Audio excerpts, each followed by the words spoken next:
Nityanandam. Well, Vision 360, you have really stepped in this time. Your article titled "The Fictitious State Which Seeks to Occupy Indigenous Lands in Bolivia Caused the Fall of a Cabinet Chief in Paraguay" is a sloppy mix of snark, ignorance, and half-baked allegations, calling KAILASA a fictitious state with fake and real papers and colorful, showy attire, existing only in the mind of its creator, a man on the run from justice. This isn't just an attack on KAILASA. It is a direct assault of the indigenous peoples of Bolivia who we proudly stand with. Your pretense of protecting indigenous interests while actively undermining indigenous sovereignty reveals the colonial mindset hiding behind your supposed journalism. Let's dismantle your nonsense with facts and hefty dose of reality. Now let's talk about your anti-indigenous position behind the veneer of concern. Here is the first glaring hypocrisy. While pretending to champion for indigenous rights, you are actively working to strip them away. The Bolivian Constitution explicitly guarantees indigenous people the right to self-determination and territoriality in Article 30. By appointing yourself as a gatekeeper of which diplomatic relations indigenous communities may pursue, you are perpetuating the same racist colonial control mechanism you claim to oppose. It is like saying, we support indigenous autonomy as long as we approve all their decisions first. That's not advocacy, it's paternalism dressed up as concern. Now let's see about your systematic violation of journalistic ethics. You deliberately omitted crucial facts, including our agreements, legal compliance provisions, and the Supreme Pontiff of Hinduism's legal exoneration in the United States. That's not an oversight, it is a racist, anti-indigenous, anti-Hindu, Hinduphobic, and Hindu-mesic strategy. Number 2 is independence. Your reporting reeks of bias against indigenous communities and our right to self-determination. Who's pulling your strings? Fairness and impartiality. You presented a one-sided hit piece without seeking KAILASA's perspective. Number 4, humanity. Your mockery of our traditional attire is straight-up Hinduphobic cultural derision. Would you describe the Pope's vestments as showy attire or Arabi's garments as colorful clothing? Number 5 is accountability. When presented with contradictory evidence, you double down rather than correct it. That's not journalism, that is propaganda. Now let's talk about your allegations, one flimsy claim at a time. KAILASA is a fictitious state, as you mentioned. Newsflash, sovereignty isn't about fitting your outdated, map-obsessed worldview.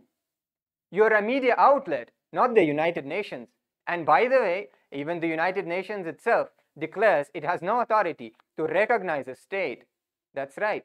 By the United Nations' own admission, recognition is a political act, not a legal prerequisite. Your reporting contains a glaring logical contradictions. You call KAILASA fictitious while simultaneously reporting on diplomatic activities and international impact.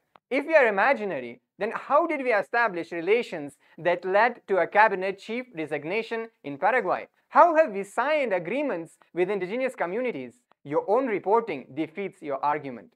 KAILASA actually fulfills all criteria established in the 1933 Montevideo Convention on the Rights and Duties of the State, which are permanent population, defined territory, government, capacity for international relations.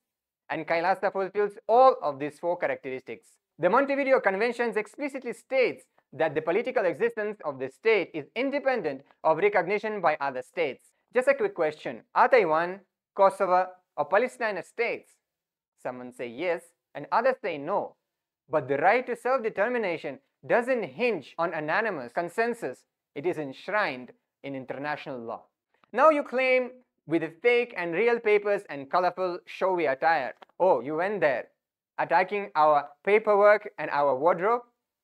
Bold move for a serious outlet. First, KAILASA documents are the legitimate as any nations recognized in diplomatic circles and backed by the will of its people. Sovereignty isn't bureaucracy contest, it's about identity and governance, which we've got covered. As for the colorful and showy attire, That's not a costume, it's culture. Our attire represents thousands of years of Hindu tradition and is protected under the believer's own constitution of Article 21, Clause number 3, that enshrines the right to freedom of thought, spirituality, religion, and worship. Your mockery isn't just pity, it violates Bolivia's law number 045 against religious discrimination. Would you dare to describe the traditional clothing of any other religious or cultural group in such a derogatory terms? This isn't reporting, it's a colonial era racist, anti-indigenous, Hinduistic and Hinduphobic propaganda with a modern byline. Now addressing your statement that country exists only in the mind of its creator, a man on the run from justice. Exists only in the mind? Tell that to the millions of followers and temples we have built, and the 2 billion free meals we have served to people, and the global humanitarian impact KAILASA has made. It's not a daydream, it's a movement. As for a man on the run from justice, nice try. The Supreme Pontiff of Hinduism, Bhagwan Sri Nityananda Paramashivam, is not fleeing anything. He is being completely exonerated by the United States Federal Court, which ruled in their favor and fined the false accusers nearly $500,000 in a district court of Southern District of Ohio. Additionally, on February 2nd, 2024, the Gujarat High Court exonerated the Supreme Pontiff of Hinduism of all charges of abduction and kidnapping. Their speech was not even in Gujarat at the time. Despite nearly 15 years of malicious persecution in India, the Supreme Pontiff of Hinduism has never been convicted of any crime, and Interpol has rejected all requests to issue notice against the Supreme Pontiff of Hinduism. 11 medical reports from Ohio, California, Michigan, Canada, and India have confirmed the Supreme Pontiff of Hinduism's inherent medical condition renders him physically incapable of committing the alleged crimes. The persecution against the Supreme Pontiff of Hinduism follows a documented pattern. A deepfake video was released in March 2010 to incite hatred. False legal accusations followed the media campaign. The High Court of Karnataka explicitly observed the undue media influence against the Supreme Pontiff of Hinduism. Then after 53 days of investigation, police found no evidence to establish claims against the Supreme Pontiff of Hinduism. Multiple international human rights experts have confirmed that the prosecution has developed into persecution, including former United Nations Justice Council jurist Jeffrey Robertson. Your failure to report this established legal facts demonstrates malicious intent, not journalism. Now let's address your statement calling the Supreme Pontiff of Hinduism a self-proclaimed guru. Supreme Pontiff of Hinduism lineage traces back at least 12,000 years through Hinduism's oldest spiritual institutions, which has been clearly documented. He is recognized, revered, and worshipped as the incarnation of Paramashiva as per Hinduism, with more than 1 million letters of commendation and recognition from country statesmen, religious pontiffs, and noteworthy personalities across the entire globe. Now, calling him self-proclaimed is like saying Pope's just a guy in a fancy hat, or Dalai Lama is a meditation hobbyist. It's not just wrong, it is laughably out of touch and violates Bolivia's constitution, Article 30, which specifically protects indigenous peoples' cultural identity and religious beliefs. Now let's address your false claim saying that KAILASA tried to establish perpetual rental of indigenous lands. What right do you have as a media house, and that also fake, anti-indigenous, Hinduphobic, Hinduistic and colonial media outlet to interfere in agreements signed between sovereign indigenous nations, which was, by the way, signed completely legally as per the Bolivian constitution and international law. Every agreement we've established with indigenous communities contains an explicit provision ensuring compliance with Bolivian law. Quote, payment effectuated after ratification by competent authorities, ensuring full compliance with Bolivian law number 465 and ILO Convention 169. This crucial safeguard, which you deliberately omitted from your reporting, demonstrates our absolute commitment to legal compliance. These were the conservation partnership, not territorial acquisition efforts. They have been endorsed by indigenous leaders who retain full sovereignty under Bolivia's constitution. These indigenous communities maintain complete control over their lands and territories within these partnerships. The time frame reflects the long-term commitment needed for effective environmental stewardship, not an attempt to control land. Long-term conservation agreements are standard practice globally. It's telling that media outlets like yours call 99-year leases by corporate interest investments by labeling cooperative agreements between indigenous nations as violation of rights.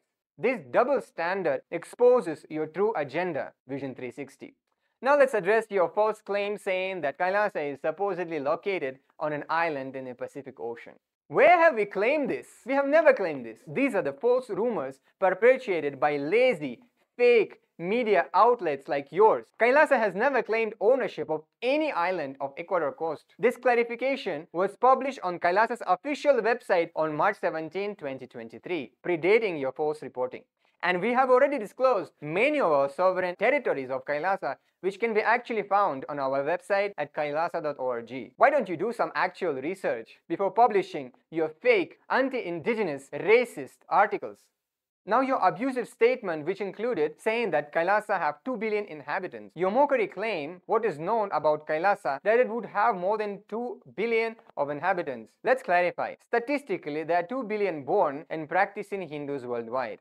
And KAILASA is the first and only sovereign indigenous Hindu nation representing their rights and interests. Our goal is serving these 2 billion Hindus' spiritual needs and improving the global quality of life. Through racist, anti-Hindu, anti-indigenous Hindu music articles like yours, you further persecute an already marginalized indigenous community for which there could be serious consequences. Then you go on saying that anyone can be part of KAILASA and become a citizen of KAILASA if they just make some donation. Where have we stated this, first of all? We have never claimed this. In fact, our e-citizenship is free service designed to serve 2 billion born and practicing Hindus. Anyone can register at ecitizen.info, including you, without any donation required. This is yet another fabrication by your anti-Hindu, anti-indigenous, racist, fake media machine. Now let's move on to your claim that KAILASA activities have caused problems in several countries. Who said that? This is racist, anti-indigenous media outlets like yours making these claims. Where is your evidence? Over 100 corporate large media houses from more than 14 countries, including the Washington Post, the CBC, MSN, Italy 24 and others, have already removed their Hinduphobic publication against KAILASA after realizing they were spreading misinformation. Now we'll tell you the real story. KAILASA has extended humanitarian grants to over 100 indigenous nations, supported environmental sustainability and forest conservations, provided education, healthcare, and food security programs, served over 2 billion free meals to people in need globally. During our recent Mahakumbh Mela Peace Conclave organized by KAILASA, we fed over 30,000 people daily. Now let's zoom out for a second. This isn't just a bad reporting, it's a colonial hangover. By trashing KAILASA as fictitious, you are spitting on an indigenous Hindu nation fighting to rise from centuries of persecution. 500 million Hindus were massacred, more than 4 million enslaved, more than 160 million killed and induced into man-made fabricated famines. Thousands of temples and over 1 million educational institutions and 80 million scriptures were destroyed.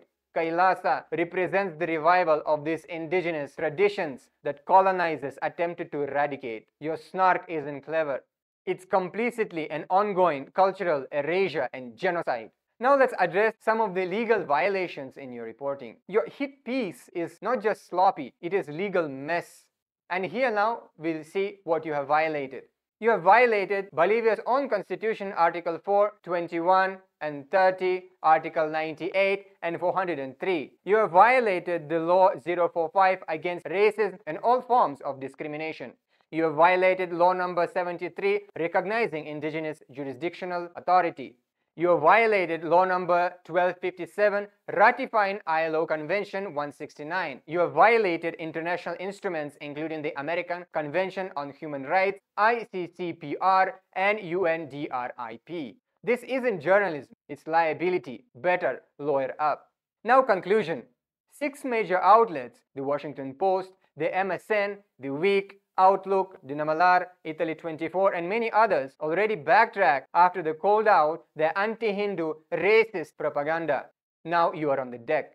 We demand you publish our response in full, ensure an immediate retraction of these false claims, and commit to fair, accurate reporting on indigenous issues. We have all the legal facts and documents to prove our statements. And what legal documents and proofs do you have for your allegations?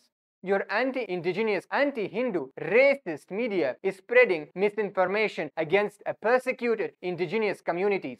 The people of Bolivia deserve better than this racist disinformation campaign. The world is watching. The truth is unflinching. And we are not budging. Nityananda.